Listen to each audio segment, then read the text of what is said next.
My name is Beth Dirks. I work for the University of East Anglia, which is in Norwich on the east coast in England. I'm originally from Holland, but I've been living in the UK for 20 years and I've been involved in lots of projects to do with young people and giving them a voice in society, but also with young people to give them the tools and access to money and help them apply for funding to make a difference in their local community to benefit their own lives. Hi, my name is Kristina. I'm from Croatia and I'm here to represent City of Vukovar. That is the youth council of the City of Vukovar. City of Vukovar is situated in the eastern part of Croatia, continental part, close to the border with Serbia and Bosnia and Herzegovina. It's a relatively small city, 27,000 inhabitants, out of which 4,500 are young people aged 15 to 29, which is the focus of the youth council. So I'm Sofia Martins, I'm from Portugal. I'm from the region of Algarve, that it's in the south of Portugal. Nowadays I'm collaborating with a cooperative, ECOS. It's a cooperative of education, development and cooperation. To make a bridge between young people and decision makers, I think they speak different languages. So what happens often in countries is that countries say, okay, we're going to give young people a voice, we set up a youth board. And then people need to wear suits and they're being placed in the boardroom and they need to read through documents, and that's not the way you get the best out of young people. So I think what I've been trying to do is try and find a way which young people felt comfortable of voicing their opinion. Another thing I've done is I put young people directly in contact with policymakers through the media of filmmaking. So what we did is we asked local decision makers, but not only local, but also, I speak Dutch, MPs, to be interviewed by young people. And young people then are in a position of power because they've got the camera. They sit somebody in front of the camera, everybody's always a little bit nervous if they're in front of a camera. So they're in a position of power and it establishes a rapport, so they start to build a relationship with young people by doing that. So through different things is finding a way how they commute very well. Filmmaking is a very powerful tool to interview them. And what we're doing now is we're organising like a day in politics and a question time event at the university where we prepare young people to question politicians. So what do they say they're going to do for the next years? And how do you read through documents? How do you bring your point across? How do you get the answer what you want? How do you formulate a question in such a way that they can't avoid giving a good question? So it's very much that bridge, knowledge and experience of confident, but bringing them in direct contact. We try to make this change of the culture of participation by mainly two main ideas. Firstly, to make a consultation for young people. What are their main obstacles and their main proposals of actions and solutions, by trying to do this, building spaces of cooperation and of dialogue between the youth and the decision makers at local level and at regional level. So this was a pilot project. We intended to give this first contribution to understand how can these spaces of participation can be built and how can this culture of participation can be changed and can be promoted and enhanced. So the proposal was to make youth consultations, and we made it in different ways as well. So firstly, we made local consultations. We went to all the municipalities of the Algarve, and by non-formal methods and by informative sessions, informating and questioning also the young people. What do you think? Do you think you can be active in your municipality? Do you think you can change your municipality and then change your region? We give some examples as well, and then we try to, what is this youth participation? What is this building different policies? Can we be building policies as well? Is policies being a politic because they don't want to? So we just try to clarify all these different concepts, and then by non-formal methods, they were able to map their reality, to understand what is the things that they are facing now, and what are for them also to map their main obstacles in 12 different priority areas, and health, culture, tourism, because in Algarve there's a lot of tourism, and urban development, well, there are 12 different ones, and they have to map their main obstacles and their main proposals by non-formal methods. So they were all developing, and by this we have these local reports for the municipality to be used as a way of dialogue or as a pool of ideas for them to implement after. We built this questionnaire more simplified to deliver to send to the young people. So in the 12 different areas we had top obstacles. I don't know, in the health department we have like 20 obstacles. With which ones would you identify the most? And with which proposals do you think they are more important or relevant as well? So they mapped as well, and it just ticked, because for the young people to give open responses is more difficult to engage. But in the final they also have this open response if they wanted, to add something.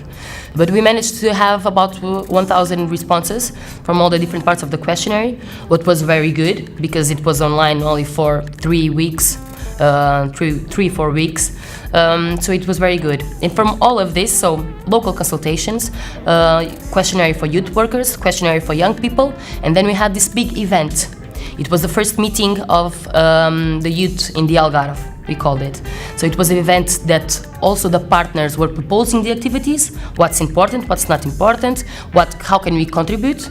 And we had sessions of debate, we had workshops, we had sessions of information about opportunities for young people. We had the national conference as well about this theme, and we had working groups that were working in all these proposals, young people working on all these proposals, and constructing this agenda of 20 specific proposals to be sent then to the decision makers and saying, okay, this is our 20 proposals from the final ones. Well, in two ways. One, maybe building the spaces of cooperation, because these spaces of cooperation are the bridge between them, because this is a space where they can dialogue, they can know each other, they can understand how each other's work, because we know that now youth and the decision makers, they have a huge gap, not only in their interests, but we are in a changing times, and we went, it seems like, different ways completely. So even the way to work with each group, it's completely different. It's important to build now these spaces then that you can know each other and that you can discover how to create collective things between each other. I think this is important because youth, it's informal, the decision makers are so formal, and try to have a way in between. So you mix both of them for them both to feel comfortable and motivated to participate. So let me tell you more about this Youth Council and what we do. So Youth Council is the sort of working body of the City Council, local government representatives, which advocates the needs and concerns of the young people in the city of Vukovar. We have been elected in front of the NGOs, different organizations and associations of youth, or the ones that deal with the young people. We are elected by the City Council representatives, and our mandate is for the 2 years. And we have been the first youth council in the city. So what we did in the past 2 years, we brought the city program for the youth and the implementation program, which we will focus on for the next period, which is 2014 to 2020. Otherwise, apart from the program, we are here, as I already said, to sort of advise the city councillors on anything that concerns the young people. On the other side, we have been cooperating with different NGOs, working with the youth people, associations and different organizations of young people.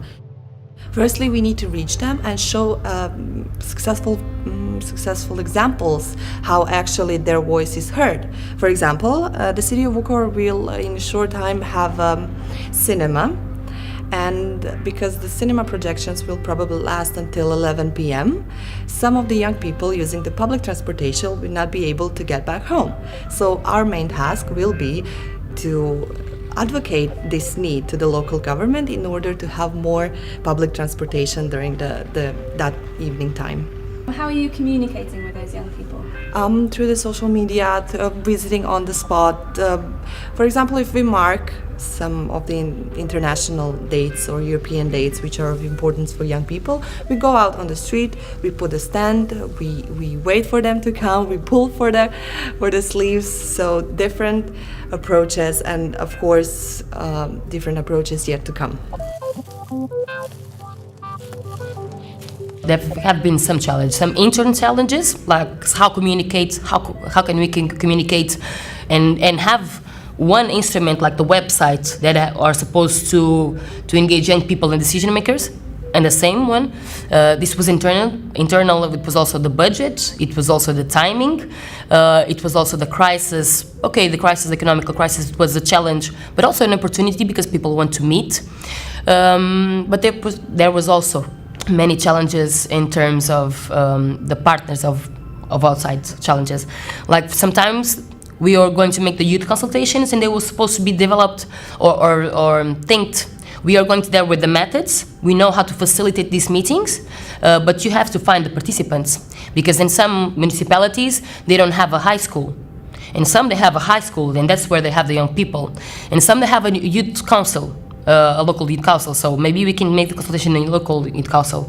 Other has the university, maybe you can do it there. So the municipality, it was the one to be responsible to find the young people and to find the model that they wanted, well, the profile of the participants that they wanted to consult. Okay, this is our giving responsibility to the others. So different formats, and some of them, the local associations and the municipality, they had some history before, so sometimes they did get along, and sometimes we had some discussions, some hard discussions in the consultations. But well, I think that's part of the process, and when there's dialogue, there's not a every time agreement, so it's part of the process. And I think if this platform continues and if this space in the municipality continues happening, maybe the discussion can be lighter every day and can be more clarified, all the things that are not that are putting this discussion into a more serious and dramatic thing. So the sort of challenge for the Youth Council has two sides. One side is the local government, which we need to get open for cooperation and for really listening what are the needs and concerns of young people. On the other side, we have the young people that we need to get them more proactive to tell us what they need. So we have a group of young people that have already been engaged in different associations and civil society organizations, but what about the rest of the people? So we need to reach them through the social media, through the sports organizations, high schools, universities.